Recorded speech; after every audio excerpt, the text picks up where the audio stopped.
You are listening to Nerd Best Friends, a podcast that covers the nerdy conversations you're already having, or wish you could. It's the nerdiest thing you'll do this week.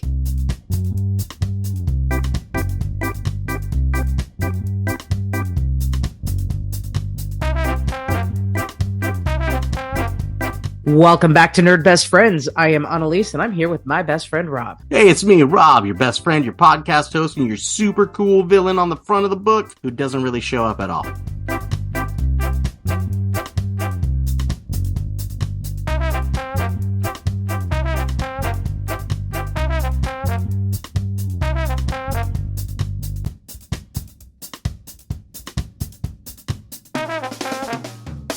Nerd Best Friends can be found wherever you get your podcast content. Subscribe and follow us now. If you'd like to support our podcast, find us on Venmo or click on the tip jar button on our website, nerdbestfriends.com.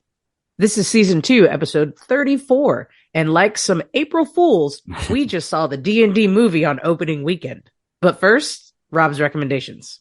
Rob's recommendation this week, I am going to recommend a gem I found, searching through, I don't remember when, but probably War Game Vault. War Game Vault is a great place to find a bunch of fan-made heartbreakers and cool things. I'm going to recommend this week Cell Swords and Spell Slingers. Cell Swords and Spell Slingers is a cooperative skirmish game, which is very intriguing to me because I love miniature games and I love putting little duders on the table with cool terrain and fighting. But instead of having that extra layer of I'm fighting you, instead we are building characters on the fly with a very simplified character sheet, putting little dudes together, and then playing a scenario where it tells you what monsters you need and how to lay out the terrain and where the monsters go and what your objective is. And then you and your friend fight through that adventure using a kind of an outline. They call it an AI, where it's basically a if this then that chart to go through what the monsters do to try to go through this campaign. And I think there's 10 or 12 adventures through it. And it looks really intriguing and I'm excited to try it. It gives me a perfect opportunity and reason to paint up my next level mini Kickstarter that I just got. And that is Cell Swords and Spell Slingers. I thought you were going to talk about Come On Games and another 900 minis you got from that Kickstarter game, the Masters of the Universe. Annalise, I didn't even cut the cellophane on those boxes because there's so many things to do before I touch that. Oh, for sure. I can't wait to see Castle Grayskull once you open that up, though. That's going to be pretty bum. 2025, we're going to get to Clash of Eternia and all the goodness there. Perfect. And how about some nerd mail?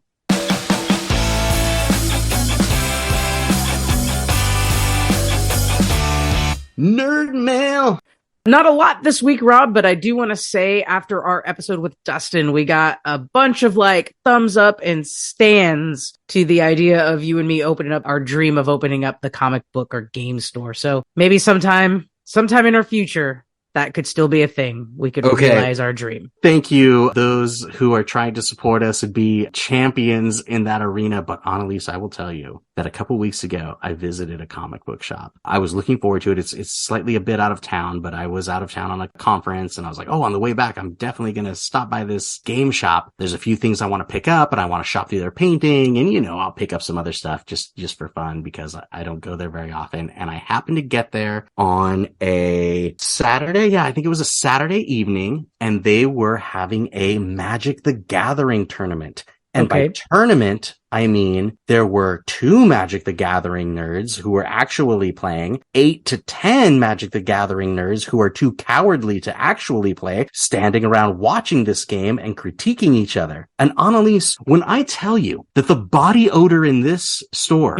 was so strong that it almost physically pushed me into the wall, I am not exaggerating. I mean, we've definitely talked about that in terms of opening our own store before. I don't think I can do it. As the years progress and society morphs, so have the ideas about this store. And I don't know that just a comic book store, just a game store is going to be enough anymore. I think it's got to be a multitude of things. I envision almost a coffee house type scene with... It has to be kind of nice so that you got to take a shower and change your clothes before you come. We'll talk. We'll talk. We're not talking anytime soon, but I also want to say I appreciate our listeners who are like, yeah, totally open something. We'll totally come. Like, I think that's great. And maybe down the line we'll have the Nerd Best Friend store, which is not quite a comic book store nor a game store, but something else. The long-awaited D&D movie was released April 1st, and we took a nerd trip to check it out on opening weekend. Following the film, as is our general practice, we grabbed some food and sat to talk about our first impressions, first reactions, critiques, everything. So we welcome back Andrew and say hello to Maria, and we're going to go to that conversation now. So we're going to get right into this. We just watched the D&D movie. What is the tagline? What is the second part of the title? Dungeons and Dragons. D&D movie, This time it's got Chris Pine in it. It's not Heroes Among Us. D&D movie, Heroes Among Us, The Thieves Guild with the guy. Okay. Honor Among All right. Thieves. So before we get into this, I know that this is typically what the Coopers have done for many years. See a movie and then sit at a round table and discuss in various formats. You have invited me into this circle of discussion, and we are now recording it live. Firm reaction after the movie. But I actually want to start with pre-movie stuff and want to say that I am happy to be blissfully ignorant to everything that's happening. I don't know how I miss it because I am on social media. I'm on our TikToks, but I had no idea that there was a second Spider-Man. We walk into the theater and there's Miles Morales, and there's a new Spider-Man multiverse movie coming out in June. So I was shocked by that. I saw the Marvels that had Captain Marvel and Miss Marvel and what's her face. Had no idea that movie was happening. Watching the previews, had no idea Michael Keaton was coming back as Batman. Mind blown during the previews, and that never happens. No idea about the Teenage Mutant Ninja Turtle. Like, I had no idea about any of these, and I'm super like giddy and happy and shocked to see so much great content coming out on all this nerd stuff. So I just wanted to start with that. We're going to welcome back to the show, Andrew. Hello, Andrew. Welcome back. Yo, what's up, best friend fam? Holler at your boy. We'd like to also welcome for the first time, although Maria, you have made an appearance on the podcast in season 1 with a lovely intro when we were doing different intros for every episode, but officially sitting here on the podcast. Hello to Maria. Hello, everybody. This will be a reaction podcast to the movie Dungeons and Dragons: Honor Among Thieves. It is not the structure that we usually have, and that is because we've been excited about this as Dungeons and Dragons nerds for about 18 months and planning that we would do this podcast. Analese mentioned at the beginning, every time we go see a nerd movie, we love part of the movie going experience is you go with your friends, but you can't really do anything, right? You're just sitting there in the dark eating popcorn. But after the movie, that's when you discuss what you liked, what you loved, what you hated. Oh, I can't believe they did this again. I would have done this differently, etc. And so this year for this movie, we are bringing it to the podcast. Dungeons and Dragons, Honor Among Thieves. Just saw it. Initial reaction. I'll go first. I think this movie makes me hate Dungeons and Dragons. Andrew, go. Dude, we're gonna have a lot of fun dynamics on this podcast because you're really bringing on, vibes only. You're really bringing in a lot of harsh, a lot of negativity into this. I'm gonna be young and plucky and wide-eyed, and I'm gonna say that I think that this movie is really cool and dope. Maria. I also agree with Andrew. I enjoyed the movie, but I think we can speak more about why and how we feel the general public would feel about it. Somebody maybe that doesn't know D&D and they go to watch it because, they're selling to people that do know it, but also just, people that don't, just regular. Annalise, first impressions, go. I think you don't have to know about Dungeons and Dragons to enjoy this movie. You don't have to know about D&D. And I think if you know some, it makes it more fun to find those inside jokes. I thoroughly enjoyed it. It was way better than I thought it was going to be. The only thing that really disappointed me is I had a vision of it being about people playing D&D and like Jumanji end up in that world. It wasn't that at all. So I had to infer what I knew about D&D as the story was being told, but I was entertained. Now, before we get started, I would like to tell you that here on the podcast, we play podcasters, but it's you, the listener, that are the real podcasters, and we appreciate your podcasting. You are the hero. And we'd like to thank you. Thank you for going on to your website of choice and leaving a 5-star review on this platform. because that is what heroes do. That was the worst part of that. So movie. that's how the movie starts. Which honestly, Robert almost left. Dad, do your really good Yeah, Chris Pine impression. the propaganda at the beginning was pretty bad.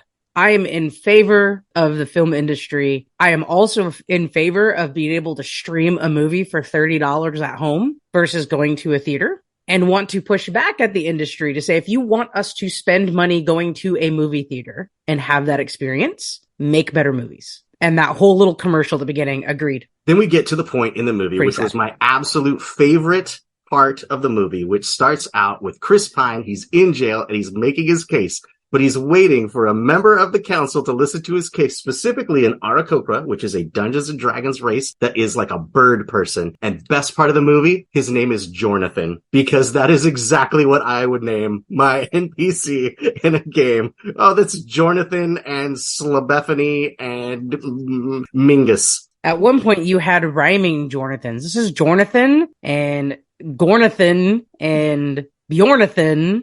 100%. Yeah, I looked at you making a reaction to that when they said his name the first time, and then they kept saying his name, and I'm just They kept saying his name, and I was loving it. A lot of what I do is because when we're playing Dungeons and Dragons in the initiative counter, it'll be like Goblin A, Goblin B, Goblin C. Right. So to keep it to keep it straight, I try to come up with dumb Zoomer name for each letter so that I can keep track of who's who. But Jornathan is definitely Goblin J. Well, I think J at this point.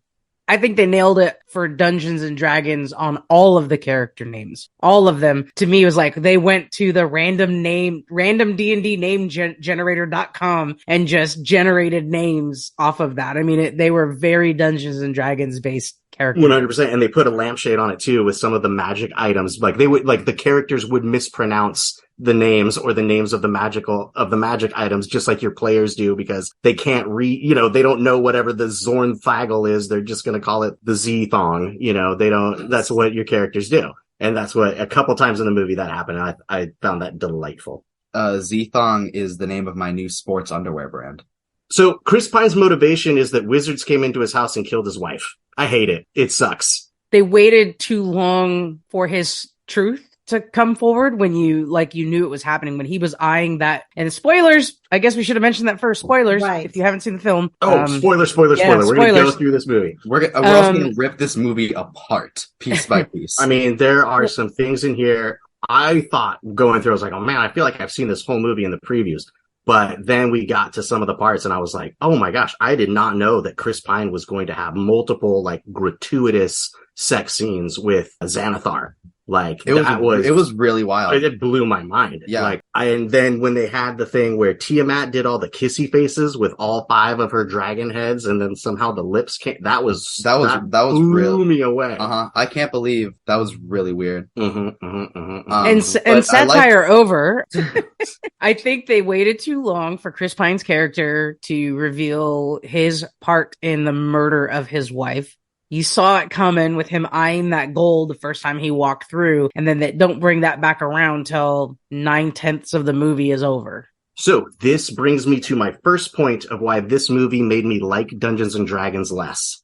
It pointed a finger in this first scene of the movie. It is a tell, not show. And it does this entire swath of this dude figuring out how to get into the Harpers, having a life, doing great heroic deeds for the Harpers, but then falling out of favor and having a crisis of conscience where he decided to become a thief instead. And then his thieving got him into trouble. That's a whole movie that develops a character. But instead, it was a box of flavor text that the DM read to you at the beginning of the thing. And I was like, oh, I hate this in movies. And it's exactly like Dungeons and Dragons. It really was. And then I don't know that they go into that much depth on the backstory of the rest of the characters. So it really doesn't make sense. We get just little tidbits. Michelle Rodriguez, I think is the actress. 100%, yes. Right? We got just enough of her backstory in a comedic way when she meets up with Bradley Cooper. And that was really funny. It was really great. That was the best gag in the movie. Yes. When the other barbarian lady walks in the door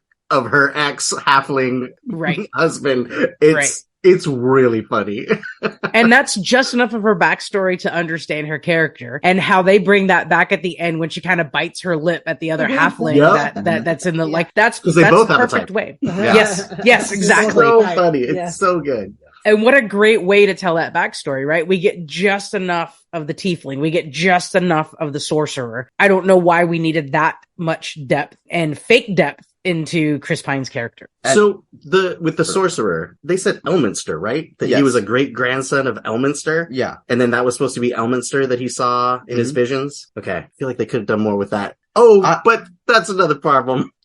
Going back to, I think, what we were saying about your first point on your list there. Mm-hmm. I think that the backstory given for Holga, we know a lot about her, but again, that's all like shown. Whereas we get a lot more for Chris Pine, and it's all told, which isn't as good. It's not as engaging. Yeah, I agree, Andrew. Where I was able to forgive some of that early in the film. There's an early scene that they're tied up and about to be executed. Big fight scene to escape before they're beheaded. This is where I, as someone who's played Dungeons and Dragons before, inferred a little bit, and it heightened my enjoyment of Chris Pine's character trying to rub his rope against the brick to try to escape. Well, Michelle Rodriguez's character is just battle. I'm like, oh yeah, I've totally been there with my character. Oh, I rolled a 3. I guess this round I'm doing nothing. Oh, what do you do on your action? 5. I try to cut my rope on the edge of the stairs. Okay, Right. roll it. 5. Cool. The other person's Keep turn going. again. Next round. Yeah, exactly. They even throw him a bone after like 5 rounds. They're like, okay, a sword lands next to you. Roll with advantage. Dungeon Master And made he it still so the failed. guy's sword landed next to him. Like, I think the beauty of this movie is every scene is a Dungeons and Dragons moment. Everything is done on purpose that you can read in. The Dungeon Master did this. The players did this. The players rolled this. Like you were saying with the fight scene being so like on the nose on that, they definitely did not have to put the care into the spells that they did. Mm-hmm. Every one of these spells is a Dungeons and Dragons spell, and every one of these spells that gets thwarted because of a concentration check gone wrong. And it is so great. It's like, it's so done right. The spells are perfect. As a new character, as a new D&D player, whenever I've played, I've always gone back to like, how am I going to behave in this game? Why would I be the first one to charge or not charge? Who am I? How is my character supposed to behave? And I think we saw that really well in those scenes. I can excuse being annoyed about other things because that made it more fun. As my brain is seeing the adventure and then the side quests unfold, just like games I've played before. There I am thinking like, oh, if I was this character with these powers, what spell would I cast? What thing would I mean, no disrespect to people we play with, but I'm like, man, if people that played a sorcerer in some of our other games knew some of these spells and how to use them, what a difference our games would make. And I include myself in that. If I had known that, like, I think the one time I played a sorcerer, I was like my second D&D game ever, which I enjoyed about that character arc, by the way, because it felt to me like maybe a newer player getting better as the adventure rolls along. But again, I'm inferring all that because I've played D&D. A couple of other things that were very D&D, I feel like they did it on purpose and it's really fun, but also makes me not like Dungeons and Dragons very much anymore, is the DM played character in the show. We need a character to get these guys from point A to point B. And it's a classic, I would say mistake, but some people do it. It's a classic mistake for the dungeon master to play a member of the party for a while to get people from A to B or for whatever. This paladin shows up and he has zero personality and like a little bit of a backstory just to get the players there from A to B. It is the DM played character. When he's done and he gets them there, he just turns and leaves the party and they just hang a lampshade out there like, wow, he should have like walking away in a straight line. Here comes a rock. Yep, he's just going to keep going because he's not really a member of this party and he needs to go now. And I think perfectly showing an example of one of the big problems with having a DM play a PC is that this character steals a lot of very cool moments and fight scenes from the actual players. Yes. Instead of the players defeating the assassins of Thay, the DM's like, I've got this. And then you see my cool character that I made up take out his sword, and it's a sword, and when he swings the sword, the big part of the sword flies into the guy, and it's still a little part of the sword, and then he jumps at him, and he stabs him in the neck with the little part of the sword, and then he puts a little part of the sword back on the big part of the sword, and it comes back, and he destroys them all. You guys should run, because they're way too powerful for you. Only my cool paladin character can hold them off. I mean, I guess I have never played in a game where the DM has done that. You're welcome. I didn't take it as that. I took it as I thought it made me think of some games where there's a character who is more powerful and is used throughout. I'm trying to think of an example. In video games sometimes too, where like you'll hook up with a partner guy for a little while in a video game that'll like sometimes in the tutorial, right? That'll show you sure. They're how to showing you do around different or things. whatever, And then when the bad guy comes, he'll fight them off for you. Yeah. And then like, now you try kind of thing. And then when it's time to go, they just walk away in a straight line. I thought there was some really funny moments hanging a lampshade. They certainly call out that this guy's pretty stoic and not good with conversation, which I thought was pretty funny in a few spots. But I just took it as a side character. I didn't. That's interesting. That was the DM moment. The other DM moment, of course, was Never Ember, which they did my boy Never Ember so bad, so dirty. And they did all my Dungeons and Dragons Dungeon Masters dirty as well. They had a red dragon in this movie, and they made him just the biggest, fattest, fortune, like this. Yeah, you're the dragon fight. This is your dungeon master, the fat loser who can't barely do anything. Like, it was very D&D. And I don't fault them for doing it, but it was offensive. And I was like, yeah, that is how the players treat your dungeon master when you're in a big fight. They just make fun of them. And like, I was like, oh man, I don't like Dungeons and Dragons. What am I doing with my life? That's a really weird way to interpret that. I actually disagree with you on every level on that. What do you mean? I think that makes perfect sense. And that is something that I would do as a dungeon master, because realistically, to me, if I'm playing a game and I want to throw like a red dragon at them, in my mind, I need to do something to make that encounter unique and stand out to them, and not just be like a classic evil dragon in a cave. So I think making it a cute little guy who rolls around with his tongue out and is a little funny, I think that makes perfect sense to me. I thought the Red Dragon was the DM's way of letting the players know that this wasn't the final boss fight, right? Like if you're structuring a game, this is a Red Dragon. This will kill you, take out your entire party. But here the DM goes, no, guys, this is not your final boss fight. This is just, your pit stop there. And I liked the Red Dragon. I thought he was great. And also, he's I want a Red Dragon t-shirt. An actual character in the game. He's in Out of the Abyss. Right.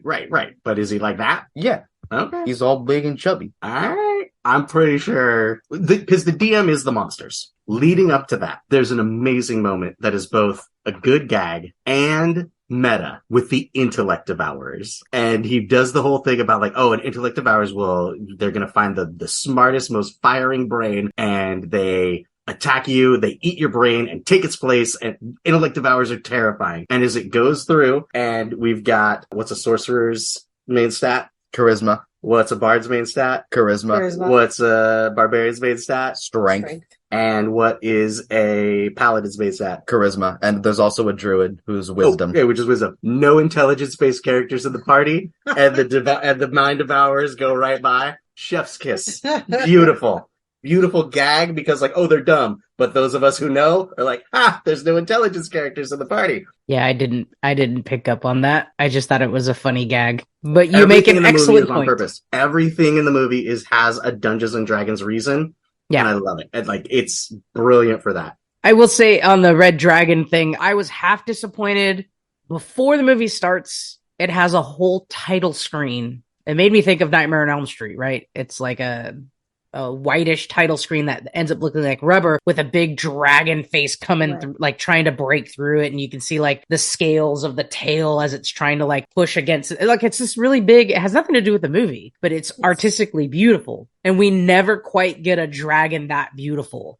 When they do bring that red dragon forward, it's a fat joke. We get a secondary It's a Dungeon dragon. Master's a fat nerd in his basement joke. I didn't pick up on that. I agree with Andrew. I didn't pick up on that being a dig, though you could absolutely be 100% right that was the joke from the writers. I also a little bit agree with Maria that it's not the final boss fight. So you're not going to have this badass dragon come out. It's got to be something that the four of them can outwit, outsmart, whatever. So I see all of your points to it. And I want that awesome dragon that they were teasing in that little opening pre-movie screen. And we got close to it at the end with the stone dragon, but it still wasn't Bronze dragon was awesome. Bronze dragon. The bronze dragon was great. And the black dragon in the flashback with the battle against the dragon cultists was great. More of that. I want a whole movie around that battle. The dragon cultists with their crazy dragon masks. Which D&D players will know was the whole campaign for the first two books that came out in 5th edition was Horde of the Dragon Queen and Rise of Tiamat. You're fighting the dragon cultists with those crazy masks that they were wearing in this battle. Like, that was insane. And then the black dragon looked just art perfect to what a D&D black dragon is with the way the horns are. And then it belching up, because what do black dragons have? Acid breath. Just belching up that acid breath onto the battlefield. Great dragon. Yeah. Can we back up a little bit? Can you explain to me what the bronze dragon versus the stone dragon was? Because I thought that dragon was part of, like, there was a fountain there. Right. Yeah. And it was stone. How does he become bronze? So he doesn't. That is wrong. No, that's a bronze dragon. No, that is definitely made of stone. And the wizard... It's a statue of a bronze dragon. You can tell it's a bronze dragon because of the way that the wings are. And when it became alive, you could see the bronze shining through. Right. And even the little blue... Like rust? It's not rust, but the decay or whatever. The oxidation. The oxidation, thank you, along the insides. But it's not a bronze dragon. It's a statue. It was a statue to start. Brought it alive. Right. With the animate object spell. Okay. Which means it's still a statue. It was definitely a bronze dragon statue. No, you're crazy. I thought it was what kind of dragon was it? It was a statue that was animated with the animate object. A statue of a bronze dragon. Thank that you. was made of stone. It wasn't a bronze dragon. It was definitely a bronze dragon. No. Okay. I mean, now that I'm replaying the scene in my head, it shines. It confused me that it went from like a statue to be shiny like metal. Mm-hmm. So I wouldn't have known it was supposed to be a bronze dragon. I just figured it was something with the spell and bringing it back alive or making it to what it's supposed to be instead of just a statue. Sure, let's say it's an animate object and then they made the statue into a bad guy. It's still a bronze dragon, and they put that little bit of tarnish and that little bit of shine on it and that very specific wing layout that matches the art in the book to be like, this is a bronze dragon. Okay. And I was seeing those scenes, and I don't know about you, Rob, but I was thinking about our conversation with Zach and how much work would have been put into some of those CGI scenes, making that statue look with all those metallic pieces on it and the details and stuff. I was totally nerding out about that during some of those scenes. Well, if you want to talk about what nerded out and what I think was the best part of the movie was the Displacer Beast. The Displacer Beast in the maze was... like, if I could give this movie a criticism, but as far as what I was expecting or what I wanted out of this movie, and I said a million times is I want to see awesome D&D monsters because that's what D&D has. They have their own IP on their own monsters. The Displacer Beast is one of them, and that Displacer Beast did not disappoint. Oh my God, it looks so cool. And the way they interpreted how it does its displacer power with casting the illusion of itself and then sneaking up around the corner of its prey. Yeah. 11 out of 10. I actually had that exact same thought in the theater watching it where because they vibrate their things and like project hologram. Mm-hmm. Literally, I clicked in my head like, oh, that's how that's supposed to look. Mm-hmm. Like I had no idea how to describe that for the longest time, but that makes perfect sense of how it would do that. Tell me about that goo stuff that they ended up using to escape. The gelatinous cube? Is that what it is? That is the gelatinous cube. That's Senor Blabo. Well, Senor Blabo should have killed us then. Uh-huh. Interesting. I kind of tried to look up some stuff without giving myself spoilers this morning. And one of the things that I was reading this morning was the party that was in that maze with them. From the cartoon. Yeah. That was so cute. Yeah, the cartoon party is in there running around. They're the ones that make it to the cage first. And yeah, that's super funny. Kind of Easter eggs are fun for people that like you that are super can remember all that and have been playing all that. I think that's for anybody, right? Right. I had no idea. I just thought they were an awesome party. I'm like, oh, there's the rest of the group. Like it was neat. They just look to me like more D&D characters. Like let's throw in more characters. Did you not watch the Dungeons and Dragons cartoon when you were kids? No, never did. I didn't even know it existed. No, I watched Charles in Charge. Oof. You know what?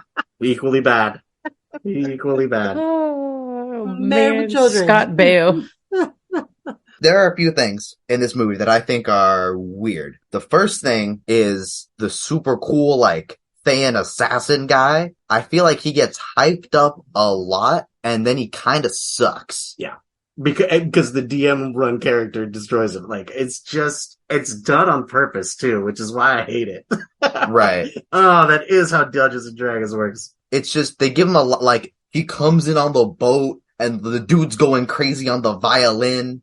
And we show he's super cool because he kills a bunch of people and he just kind of goes out like a chump. Yep, which is disappointing. Okay, so let's talk about the whole thing. Red Wizards of Thay, totally awesome. Loved Sophie, the protagonist of this movie, awesome. Looks great, powers are great, magic is great. She's like scary and beautiful and just awesome. Everything we saw about that undead army, everything we saw was amazing. Yep. I really liked that whole thing. And even the sorcerer, it was the dude, the DM character dude who was showing his village and why he had the one mark on his forehead. Like all of those scenes, phenomenal. Skeleton dude talking to Sophie in the shadows, terrifying. So this gets to my point.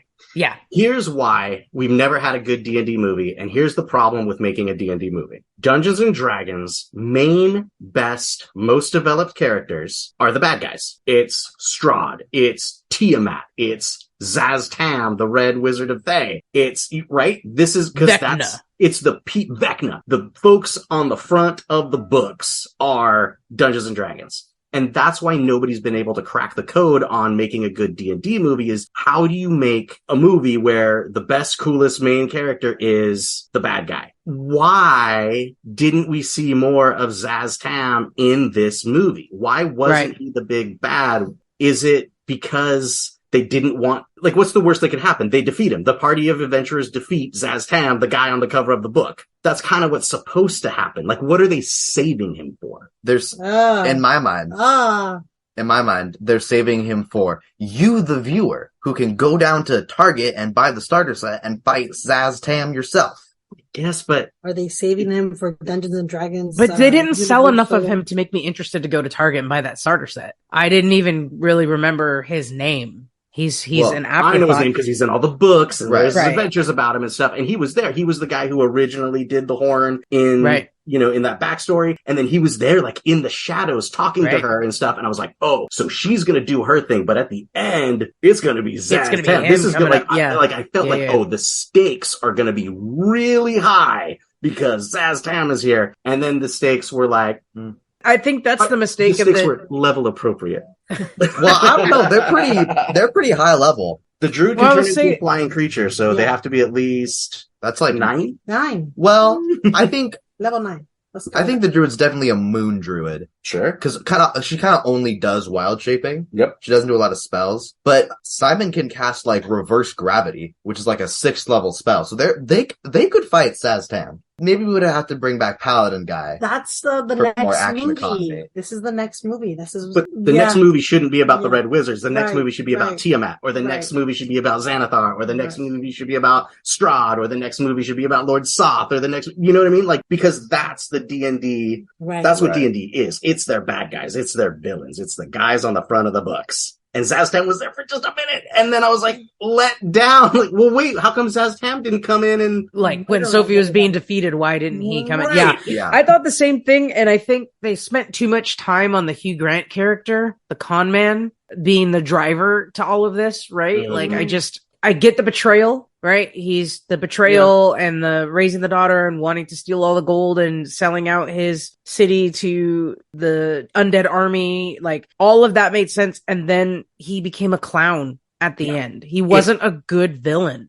If I had written the movie, he would have gotten betrayed by Sophie, and then in the moment of Sophie's ascension, Zaz Tam would have come in and been like, I'll take it from here, and then really destroy Neverwinter. Yeah. Right. Like, because that would happen in a D&D campaign. Nope. 100%. Can't. Yeah. Gotta keep the status quo. Neverwinter isn't destroyed in the Sword Coast Adventurer's Guide. You can pick that up. At Target, they want you to be able to play in the world, not have your perception of it changed by the movie.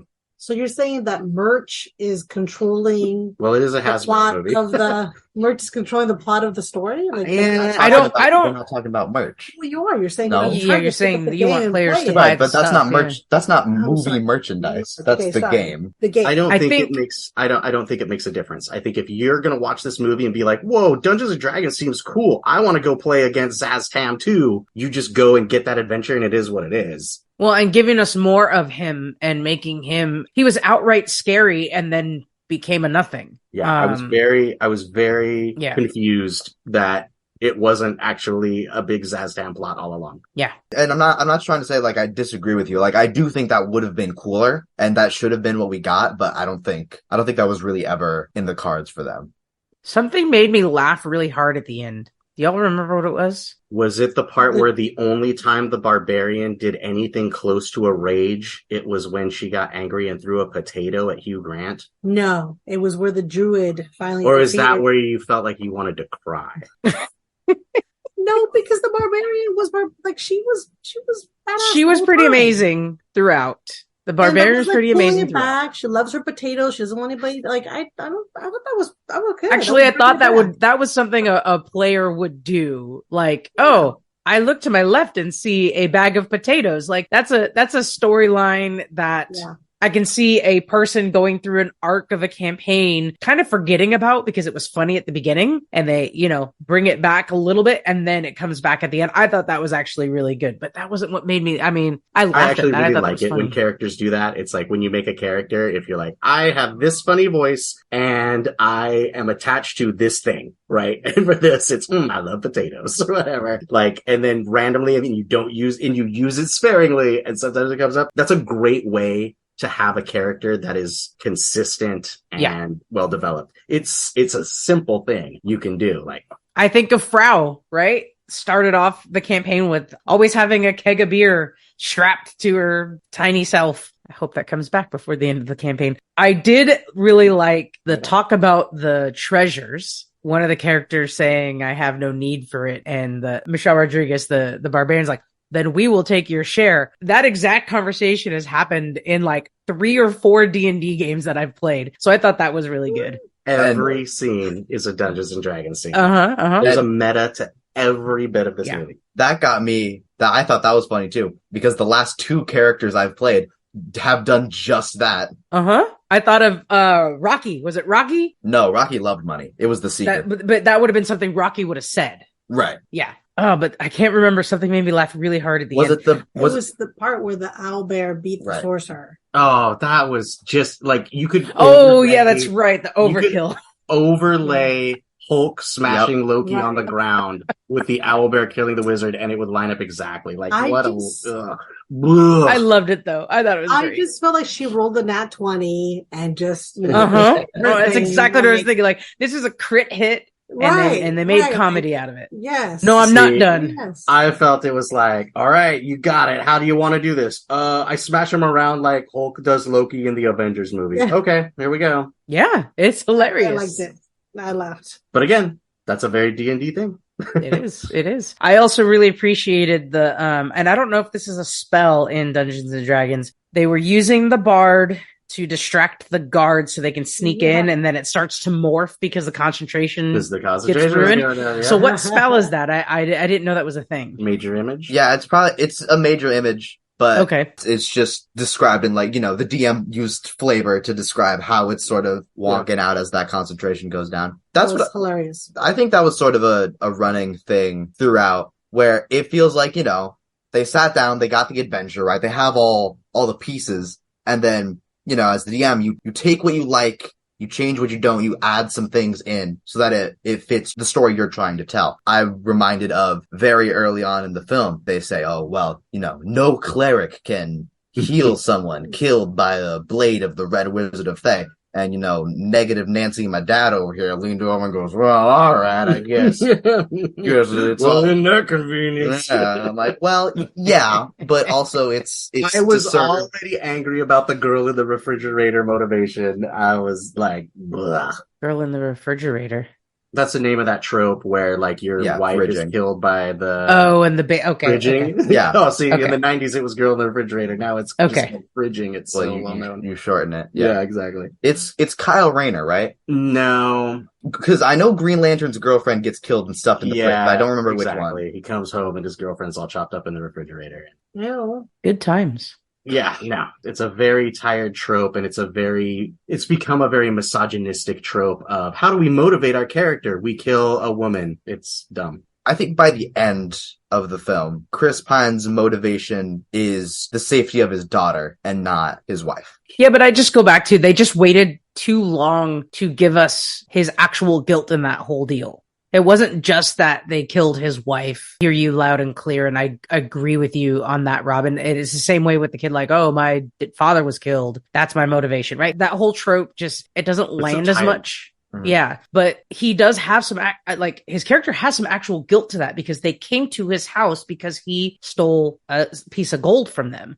But we don't get that until the very, very, very tail end. And that was a mistake in the story. And it's always a mistake to first, it's a tell not show. And it's an unreliable narrator in the same thing. Right. Where it's like, if they had taken 20 minutes in Act 1 to actually tell that story whole cloth, then we would have been rooting for him a little bit more throughout the whole movie. Right. It's a choice. It's a weird choice, but I think it's just kind of one of those like paint by number choices that was made, unfortunately. Also, I think the thing about that twist, that kind of fake out at the end, is that just saving a reveal like that till the end isn't better than just making it more nuanced the whole way through. Right. I'm gonna go on a big tangent here for a second and talk about Black Adam. Do we have to? Yes.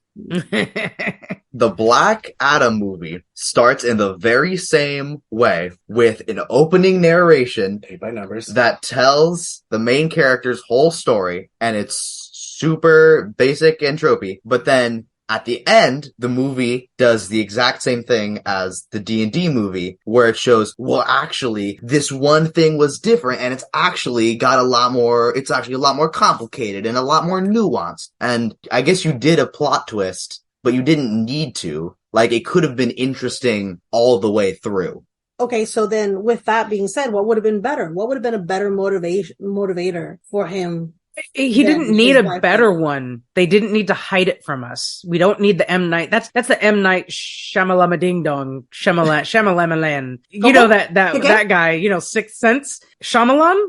M. Night Shyamalan. Anyways, it's like that's San Bernardino Dino. Yeah, it's the whole thing that movies try to do a gotcha. Chris Pine's character makes a lot more sense, and him going after the thing to bring his wife back makes a lot more sense when you understand that he feels guilty about it more than just, I'm a man and my wife was killed and I wasn't home. She was killed because he stole that gold. Or even worse, I'm a man and I can't take care of my kid, so I need my wife back. That's really how it comes across. I mean, there's some of that too, right? That's how it comes off until you get to that end where he reveals his guilt. And what would have been better, like Rob was saying, getting that on the onset somehow, being told to us in a different way. The whole story. Actually show in your movie, which is a visual medium, the whole story. They could have shown the moment they break into the house instead of him watching them go through that's a simple fix. How about that? Instead of Chris Pine seeing them go through the neighborhood, we see him leaving and his wife left behind and then busting in to say, where's our goal? There's a way to tell that without it being 20 minutes added to the movie. But that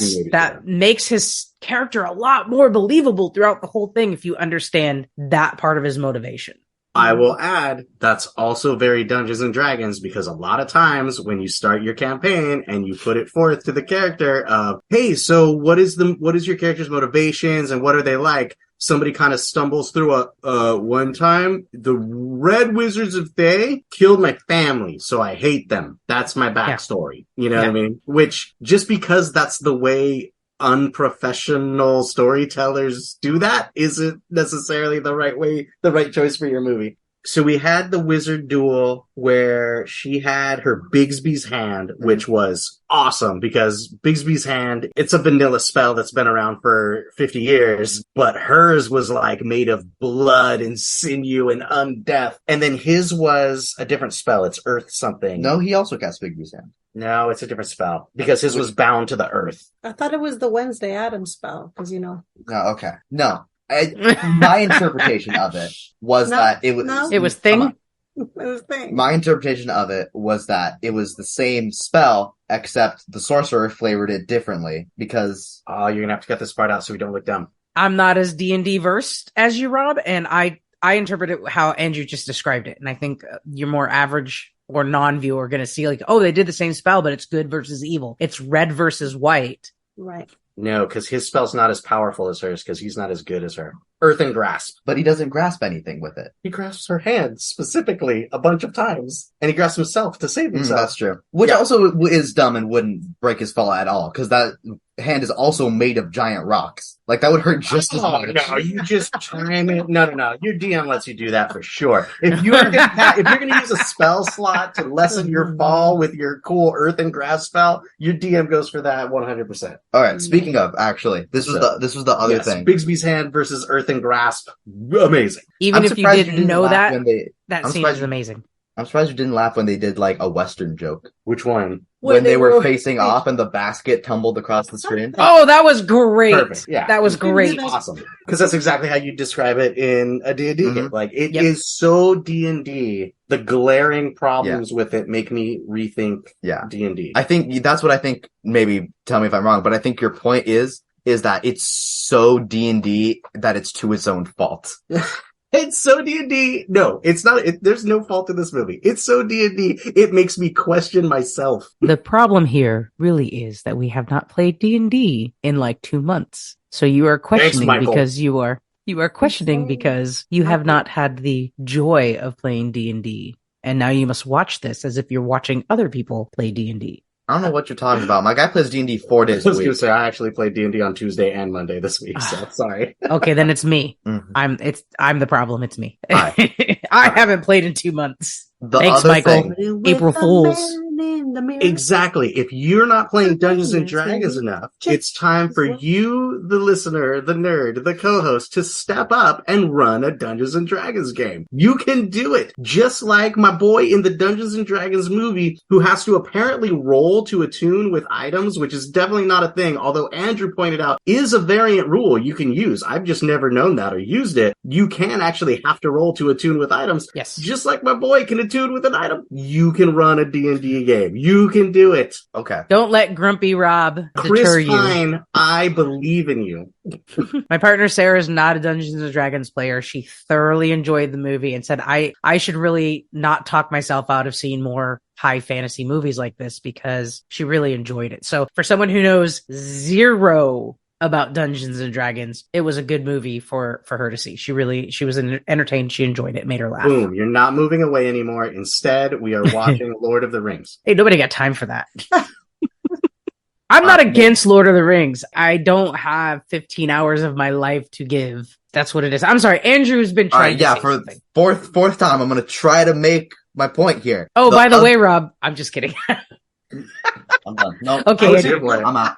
Have at it. The other thing I didn't love, or that felt a little confused to me, was Simon. I think the Dungeon Master doesn't use wild magic in a way that is how I like to do it. Because wild magic, whenever you cast a spell, there's like a 1% chance, or like not even one, like super small amount of chance that like you trigger a wild magic surge. The DM can also just like make you do it whenever they want, but it feels like it's really a really minor part of his character, which I didn't love because it's in a super cool way. He's got like a roulette wheel wheel of spells on his belt yeah. that he picks from and chooses it. And I was like, that's such an interesting way for a player to flavor their wild magic happening. Yeah. But it happens once when he's introduced and then never comes up again. Would you say it happens 1 out of 20 times? Yeah, but Oh, but again, I think that it should be more important and should come up more than once, right? Even if it was only one more time. Even if, like, he did something cool with it in the final fight. He used it twice.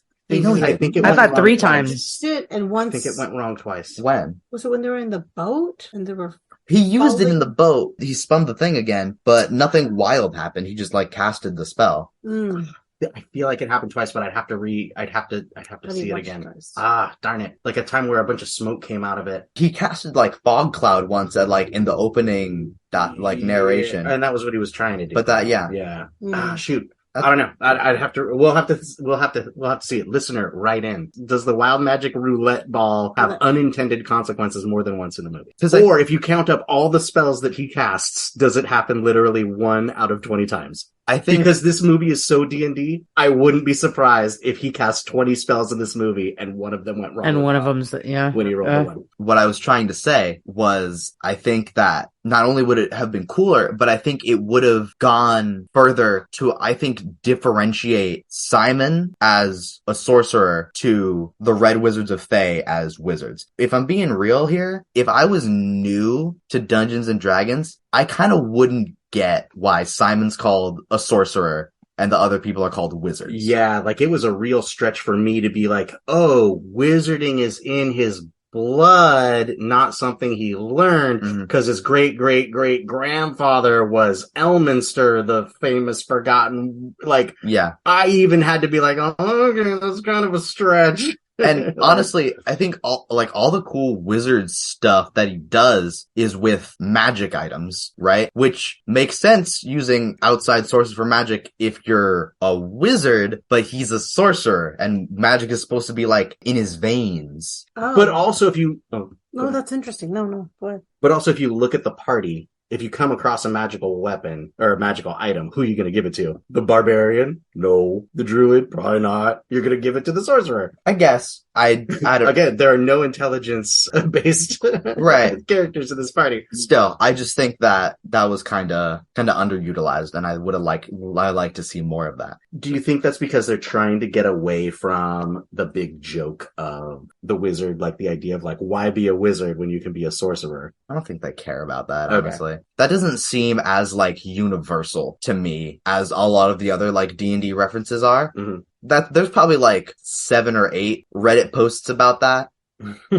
But I think the other things we're picking up on are like a lot more widespread in how D&D they are. Andrew, do you think it's something more along the lines of the less than average knowledgeable D&D player having maybe stereotypical idea of what D&D is? Oh, of course there's going to be a dragon. It's Dungeons. And of course they're starting the movie in a dungeon. It's Dungeons and Dragons. There's going to be a wizard because there's always someone dressed up with a funny hat when I see these geeks play. Maybe going with sorcerer and underutilizing it is a way to kind of thwart that stereotype of what a non-D&D player would think D&D is. I would disagree with you on that. I would say if they wanted to differentiate Simon from that sort of like archetype, that like cookie cutter idea of what a fantasy spellcaster would be, they would have really leaned into him being a sorcerer and gone out of their way to show how different he is from the other wizards that we see. I think there is from what I've seen of this movie, and the more I think about it, I don't think there is any room to be like, oh, they just did this for the normies or the people that didn't like D&D. This movie, the brilliance of this movie is it was made for a D&D audience. It follows D&D rules 9 times out of 10. It is a D&D movie, and they just made it funny and fancy and good looking enough that it can be enjoyed by everyone. I don't think that there's any thought of like, oh, well, we have to do it this way so the normies get... I don't think that came in at all, and I don't think that it would be as successful if they did. I think that's what the problem with a lot of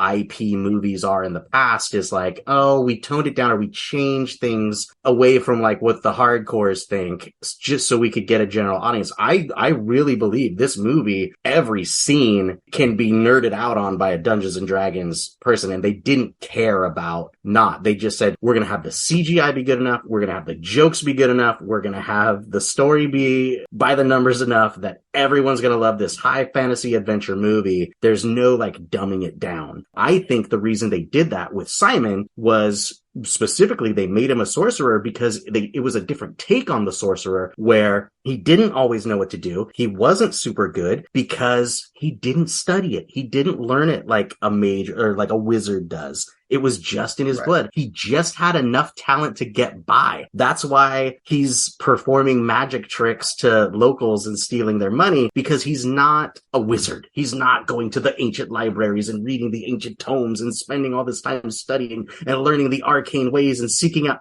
No, he's just happens to be the great-great-great-grandson of Elminster and has just enough magic to get by. Right. And I think that's a great take on the sorcerer, which is different than what a lot of the hardcore, like, power gamers do in D&D, which is like, the magic is in my blood and I'm super badass. I don't have to study. I just do it naturally.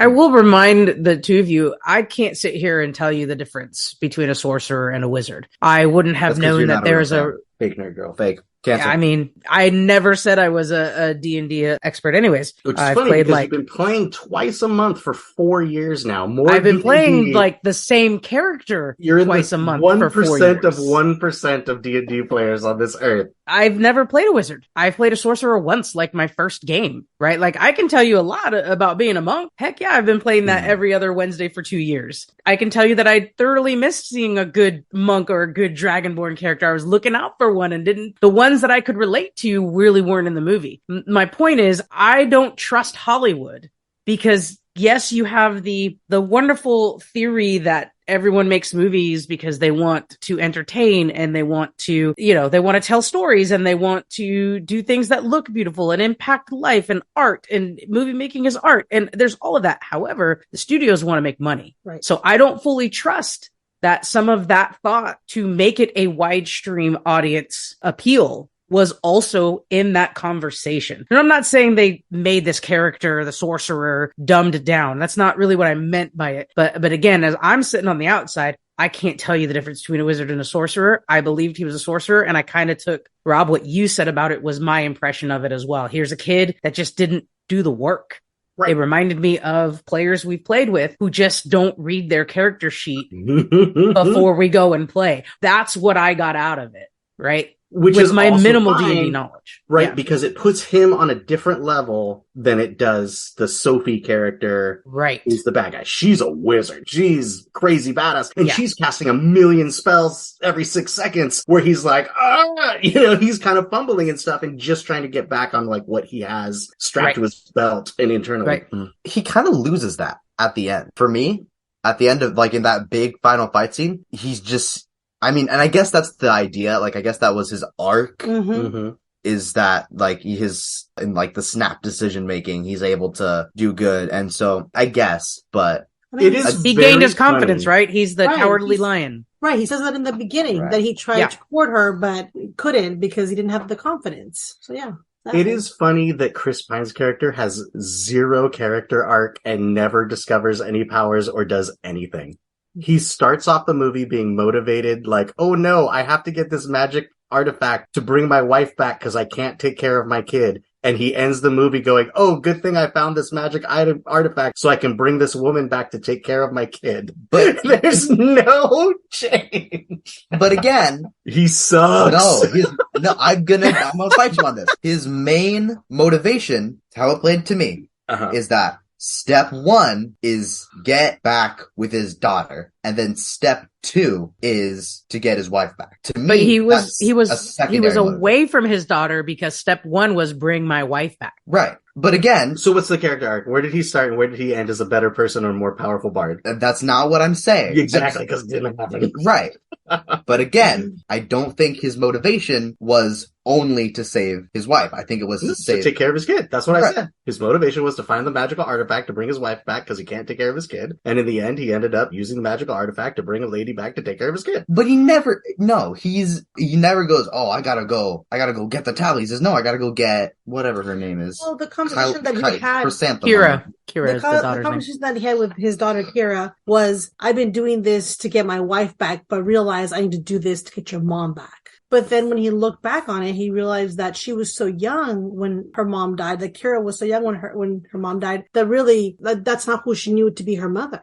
It was the person that raised her. I think his character arc is so minute, and it's really, I see it's the reckoning of his fault in the murder of his wife, and being able to say that out loud, right? But I infer that because there's a million other movies where the character finally says the thing out loud to come to grips with it. That's a very minute character arc. And here's the crazy thing where like everything relates to D&D. Like that's the big D&D takeaway from this movie is the thing that we've all known forever. Bards suck. I'm going to slap you in the face right now. No, you don't understand. But you know what? I'm going to take this microphone and I'm going to say shout out to Alice because she plays an amazing bard. I love when Alice sings on our Wednesday night games. What I was missing in this movie, I was waiting for bardic inspiration. If you're going to take the time to bring in some movies, deliver us a good bardic inspiration, and they couldn't do it. Imagine if there had been a scene where he looked at Simon, like before Simon was successful and punched his great-great-grandfather in the face. If he had just done something inspiring to make Simon do that, it would have been like, oh, hey, a bard! I was almost sorry they were using an illusion spell to distract those knights. I'm like, oh, here's the bardic inspiration. He's going to sing and they're going to succeed at sneaking past. But nope. Psych, bards suck. No, you know what? Andrew loves playing I'm leaving. bards. Andrew loves playing bards. Out of the podcast. I quit Andrew's forever. played some great bards in some of those like one shots that we've played. Andrew gets playing a bard, but you also have played a bard that's also like strapped to the gills with like mechanical weapons and I mean that's a bard. That's not Chris Pine, really loose storyline. Really no character development throughout the entire thing. Like your characters are really well thought out when you've played bards, Andrew. Yeah. The thing is, the reason that you don't like bards is that you don't like fun and that you don't like happiness and joy. The reason you don't like bards is because they have a song in their heart, and there's nothing you hate more than a song in someone's heart. So I expected this movie to be a Transformers movie where it was like a lot of human people talking and making plans that nobody really cared about. Really, I'm here for the robots doing karate. But the robots doing karate in this point were going to be all the cool Dungeons and Dragons monsters. I was able to leave this movie to get extra beer and go to the bathroom a couple times a lot because I knew I wasn't going to miss any cool monsters. I wish there had been way more cool monsters. We can talk about the cool monsters that there were. We can talk about the intellect devourers we talked about, the displacer beasts we talked about, the black dragon we talked about, the red dragon we talked about, the red wizards of Thay were cool. But man, there sure was a lot of talking about stuff from people on a soundstage that looked like a soundstage. I mean, I will say I thought this movie was going to be a bit more, not like The Princess Bride, but being told as someone was playing D&D. I thought it was going to be more that. Really shine. You want to talk about putting lampshades on. This is my character. It just happens to be Chris Pine in the action motion scenes. I think of the really great scenes in that opening episodes of Stranger Things, the latest season, where they're playing D&D and that great integration that they had. I imagine here's some players at a tabletop playing their characters, and this is what it looks like. This is what their imaginations are showing. It definitely did not do that at all. Yeah, and I thought they were going to do that at the beginning. When the beginning came and they were all sitting in those chairs, all like, "We play characters in this." I was like, "Oh shoot, this is what it's going to be, huh?" Yep. They were forced into some propaganda. Yeah, instead they didn't do that, and it was a good movie. We're all thin Hollywood people with symmetrical faces. You're going to watch us play Dungeons and Dragons, but then there's going to be CGI on top of it. I was like, no! I'm glad they didn't do that. Me too. That would have been really awful. I don't know that it needed to even be them. I think it's funnier if it's people that look like us. Well, it would playing have D&D, and that's why and I then was it's so Michelle scared Rodriguez when it was and Hugh them Grant. sitting in the Yes. chairs. Yes. Then here's your Because little they're not mini and normal. pan into little Because minis those and people boom. don't play D&D. Chris Pine is not going to play Dungeons and Dragons in his basement. Are you kidding me? Well, I would argue that I, Andrew Cooper, am living proof that hot people can play Dungeons and Dragons. Oh, Lord. But even if it hadn't been them sitting around the table and playing, I still think that would have been stupid and dumb and bad. No, I'm glad. Andrew, who have you played with that's hot? Me. No. He has the confidence that Simon was lacking all along. That's right. Simon oh, couldn't you find it stole it because from Andrew has Simon. 3 of There's them. there's D&D part I 2. couldn't find him because he's got 3 of them. The Red Wizards of Thay were cool enough. Like, I was gonna skip the Red Wizards of Thay adventure for our Saturday night or our Saturday morning game because it looked really long and complicated. But now I'm like, ooh, maybe we need to find Zaztam because somebody has to. Yeah. It wasn't gonna be Michelle Rodriguez. It might as well be Yeah. Annalise. When we play that game, I'll play Chris Pine. I'll put him in. A bard with a weak storyline? Yeah. I'll suck is what I'll do. No, but the main point is he's got an abnormally large head with really blue eyes. He could either have been he could have been in the Dungeons and Dragons movie, or he could have been a newscaster. The dude's head is gigantic. Okay, let's talk more about Chris Pine. He's not very good looking. He always looks like he just woke up. Like That's- his eyes that's- look. No, he's that- rugged and Yes, handsome. you don't understand. You don't understand. He would have been whole thing. Indiana Jones if Indiana Jones was now. He's that No. kind of rugged. Because Harrison not Ford at all. in his Harrison Ford younger is years, hot. I don't think he's that good looking. Harrison Who? Ford is good looking at Harrison any Ford. age. Chris Pine is No, not. Harrison Ford was rugged. Yes. Right, No. that's the comparison Well, I'm making. Harrison Ford is scoundrelly, I don't but think, he's not rugged. I don't think Chris Pine is rugged. I think you're right. He's like sleepy. He looks He's like, sleepy. He looks like he just woke up and he's late to something. I think Yeah, he's a college kid. You don't. No. Terrible. He and plays that a great speaks- Prince Charming in Into the Woods. and Yeah. that speaks He's for the- perfect for that role. Okay, no. Chris Pine is the best part of the Into the Woods movie because it sure as heck isn't James Cameron. Here's the James Cameron. has nothing to do with James- Into the Woods. Yes, You mean James Corden? James Corden. Yeah, he Who's was a James mistake. Cameron? James Cameron is the James guy who Cameron is a directed the very Avatar famous- movies and all the Terminator Oh. movies and the Titanic. Very famous director who would have made Into the Woods a phenomenal film. Right. He's been Wait. directing- Hold on. New podcast. Into the Woods as directed What by if James Cameron directed this?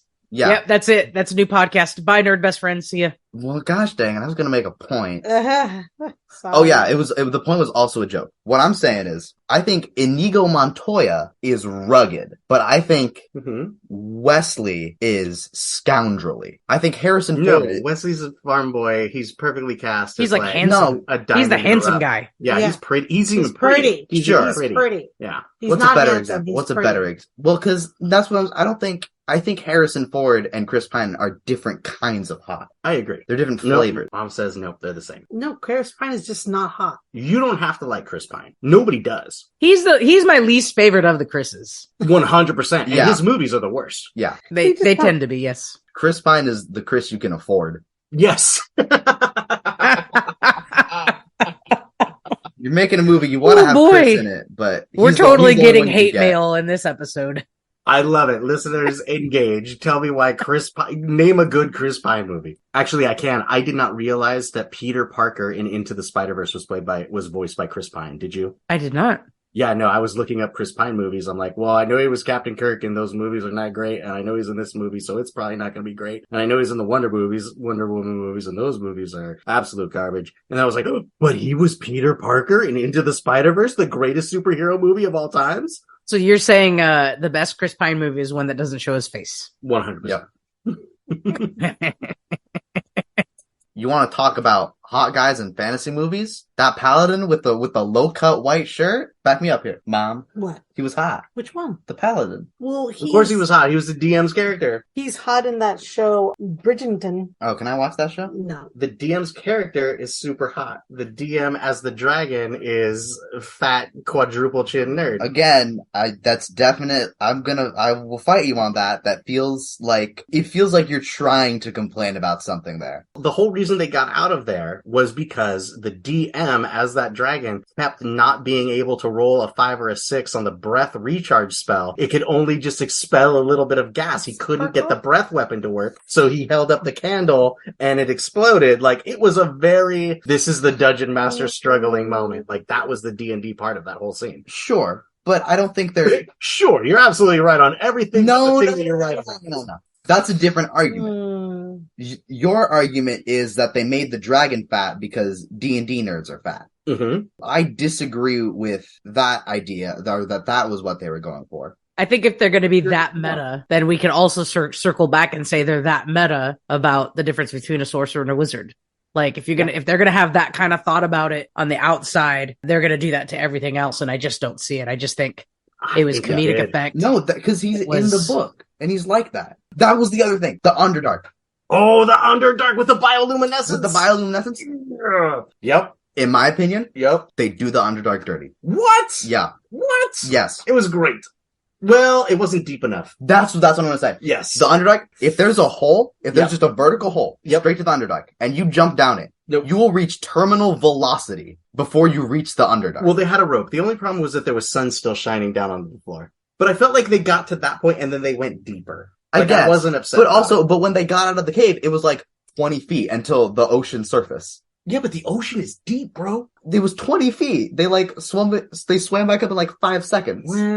Well, I mean, I took that as a cut. I took that as a cut. Like, we didn't see the entire journey. We didn't take the time to see the entirety of them. And then as the dragon is chasing them, they're getting a little bit higher up, right? Like, I felt like by the time they went around the corner and all the bioluminescent things came up, that could have been 4 hours, right? I feel like there was, I guess, a journey there. I did appreciate in that scene, it reminded me of the game we played on New Year's Eve a couple years ago, where there was a thing of ice and Andrew's like, I'm gonna walk out on it, and it all crumbled. Like, that exactly is what happened in the Underdark. Like, I stepped on one. I thought it was amazing. Just, he's giving these super complicated directions. That was the other part that made that guy such a dungeon master character, is he knew the rules to the bridge of like, well, you only step on odd numbers, but every fifth number you have to jump to a prime number. Like, of course. And then when you get halfway, it's going to change to even numbers, but every fifth of that needs to be the multiple of 7 and like whatever it may be.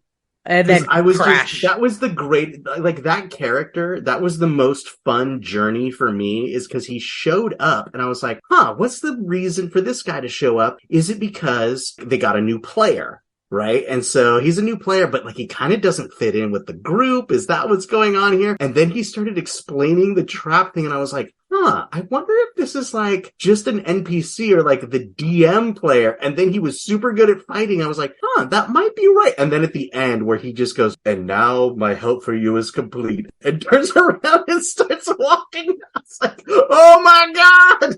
I remember when Michael played this exact guy. Yeah. April Fool's, Michael. The part that got him.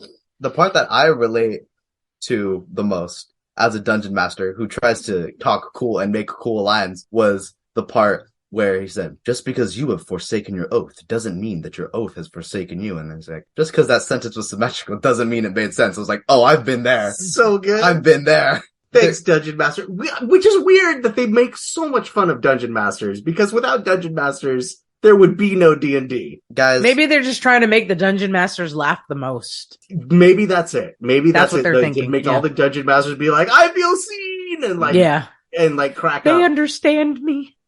Final thoughts. I enjoyed watching this movie. It did not have to be in the theaters. There was nothing fantastical about it. Again, I'm going to push back on the movie industry. You want us to drop $20 to see a movie? Do better. I'm going to say that I enjoyed watching this film. I was entertained. And as a mediocre, relatively new D&D player, I was able to appreciate those moments of, oh yeah, that's happened in a game. Oh, I've done that. Oh, let me look out for that bardic inspiration. Like, the minimal things I knew, I was entertained with. And it makes me miss Dungeons and Dragons. It's been almost 2 months since I've last played. So I'm looking forward to my next game. And that's what I took from the film. Okay, final thoughts. I enjoyed this movie. I've been around Dungeons and Dragons for a long time, but I am not at all a expert like these two nerds next to me. However, I still found all those little things like the teleportation and all the, different monsters to be fun and awesome, and I enjoyed the whole thing. Unfortunately, whenever Robert watches a movie the first time, he always really, really hates it, and we have to go watch it a second or third or fourth time. So hurry up. When is it going to be? Disney Plus or wherever it's going to be so we can watch No, it's gonna it be at on. home? It's gonna be on Paramount. Frog. Which, well, you know what that means. That Apple will have it for rent at some point too. I'll buy it. Yeah.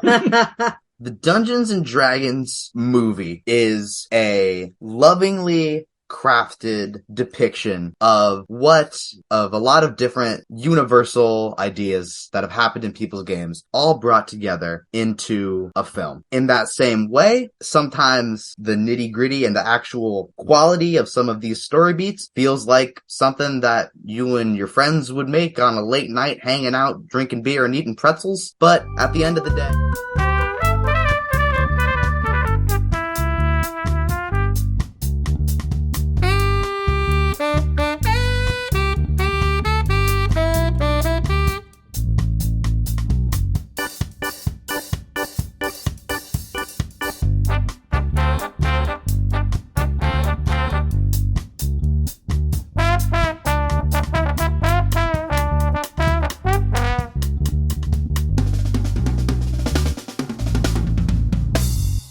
Besides watching the D&D movie on April Fool's opening weekend, what's the nerdiest thing you did this week?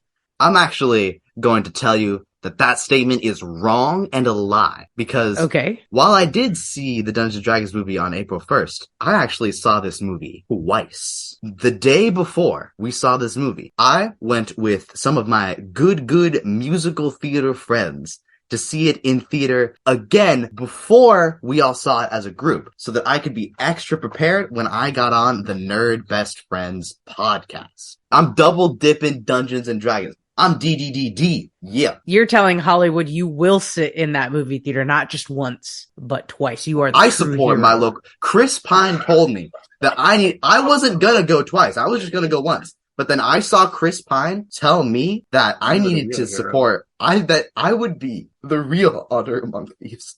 Hey, Maria, what's the nerdiest thing you did this week? I could say going to watch this movie. I could say being a guest on your podcast, but actually the nerdiest thing I did this week was I took all my little seedlings because I like to garden, and I separated them all, and I bought little new labels for them with my sunproof marker and organized them all in sizes and different pots of which ones I'm going to keep and which ones I'm going to give away, and by variety and type and determinate and indeterminate tomatoes and, all that stuff. So I'm a garden nerd. How about you, Rob? So we had this big plan. I think we had talked about it on the podcast many times before, that I was going to finish the Hero Quest board, and I was very bullish on it. I printed a ton and was ready to go. In fact, I got so excited that we started scheduling our games so that we could finish before, like we talked about, you're going to move to a different city and we need to play this game in person. So I got everything out and I unpacked the boxes and I started setting things up, and I realized that past Rob had not done future Rob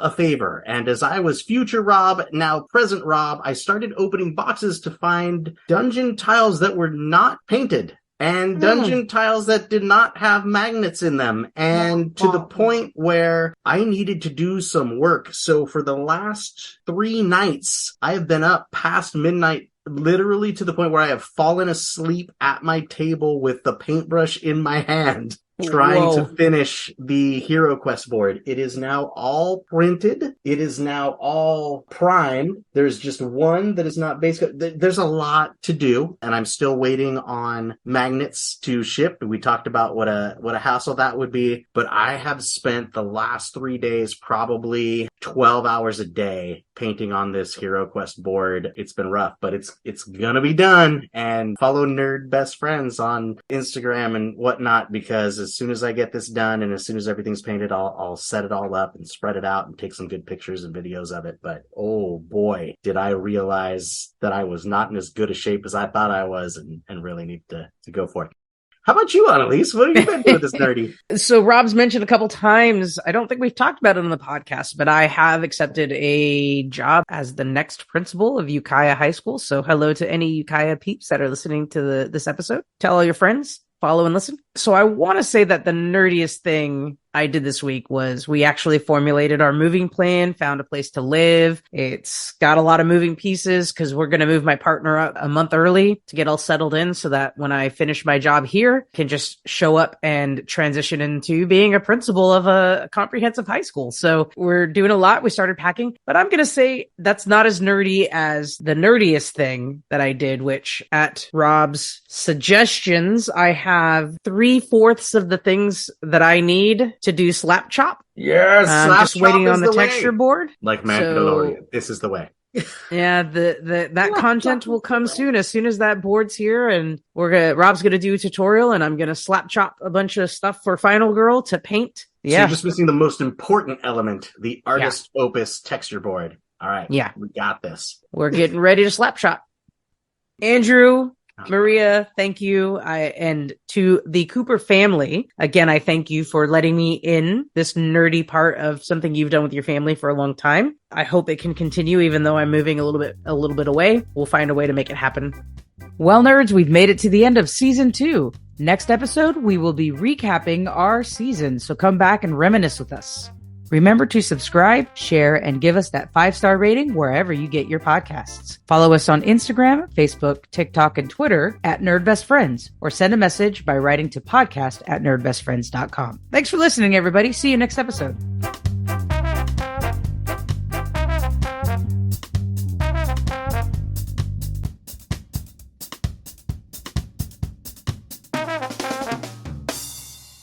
Yeah. What's up, friend squad? We back at it. Sound a little like Francois. Let's do that again. A little more Francois. 2, Okay. 1. Oui, hello, it is me, Hanser Noberhorst. Holga? Michelle Rodriguez. Michelle Rodriguez. Listeners, Oh boy. we've had a lot of fun here today. But really, you wouldn't be having fun without us, the podcasters. And really, if you think about it, what is a dungeon master? If not the podcast host of your very own story. So, if you take away nothing else from all the fun gaffes we've had today on the Nerd Best Friends podcast, remember that your dungeon master puts a lot of time and effort into the world he creates. You know, if you showed them a little bit of appreciation, I'm sure it would go a long way. Why don't you go ahead and text your dungeon master what a good job that they're doing. And hey, while you're on a phone, maybe you should write into the Nerd Best Friends podcast. Oh my gosh. Speaking of which, I've been keeping track of the Kickstarters that I have not been buying since my Kickstarter break. And it's literally over $2,000. Andrew's turning colors.